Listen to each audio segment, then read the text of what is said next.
Be Real in the house. What's up, my man? Chilling, man. What's good?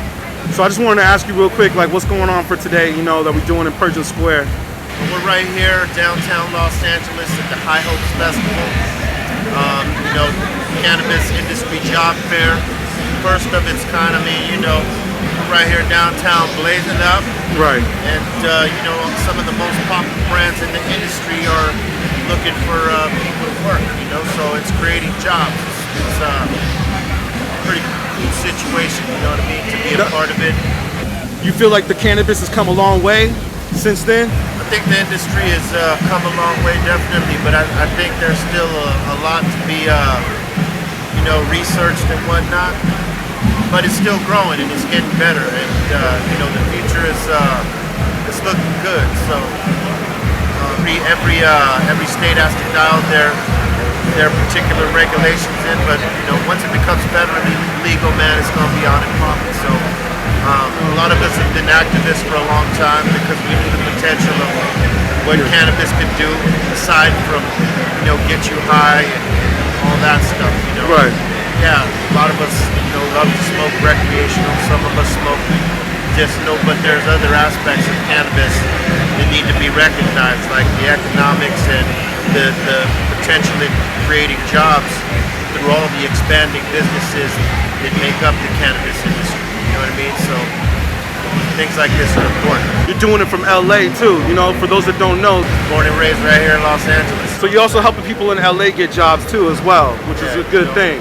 It's pretty much showing that this industry, the growth of it, can create jobs for many others, you know, especially in our communities and whatnot. So, you know, it's important for people everywhere to see it, so that they see the potential in their state, you know, their city. If you just don't mind telling us just real quick the birth of Cypress Hill, just... We came from Southgate, Sen and myself, which is the lower east side of Los Angeles. It's not East LA, but it's on the lower east side. Okay. And Muggs was living in Bell Gardens. Okay. He had moved from Queens, New York to Bell Gardens. One of our mutual friends named Julio G was a DJ on KDAY, was a Mixmaster. We grew up with him, and he knew Muggs, and he introduced us to Muggs. We had, like, you know, the same, you know, hip-hop sort of taste in music for that raw, grimy shit. We, you know, started fucking around and doing demos and, you know, creating a brotherly bond and a vision for what we could do as a group, you know what I mean? And it was pretty much started right there. And you put a lot of people on too, man, like with Soul Assassins, with Alchemists and all them too, right? And Dilated in a way. Well, you know, I think Dilated put their songs on. I mean, they did their thing, you know, musically. They carved their own path, and all their shit was banging every time. Right. So, you know, yeah, you know, they were our homies and all that stuff, and we were always, you know, talking about how dope they were, but realistically, they did that work, you know. And right. Alchemist came from our camp and all that stuff, but he also carved his own way, you know, because, you know, he was watching what everybody else was doing and learning, and, you know, creating his own style.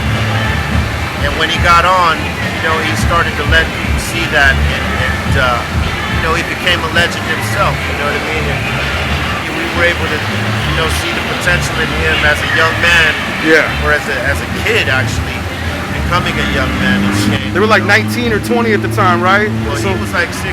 You know, he was a child prodigy in this shit, you know what I'm saying? Yeah. And, you know, now as a grown-ass man, he's a legendary producer, you know. It's crazy to see that, him evolve to that, you know, because he was a rapper in the beginning, and then he got into production.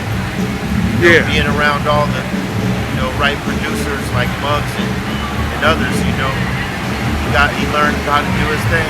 And you knew how to discover talent though, because I remember you said on MTV a long time ago that you knew that Eminem was going to be a legend. You know, I recognize a bad motherfucker when I see one, you know what I'm saying? So, you know, you have to do that. You know, when you recognize something, you have to fucking call it.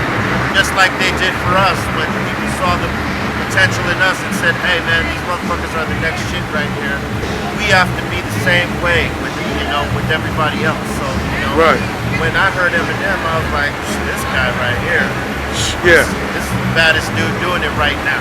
He was. Yeah, and no. he's still one of the baddest today. You know what I'm saying? Well, thank you, man. I mean, I appreciate the time. Dream Thug Dispensary. There's one in Silmar. That's 12751 Foothill Boulevard. There's one here in Los Angeles. 2011 Pasadena Ave.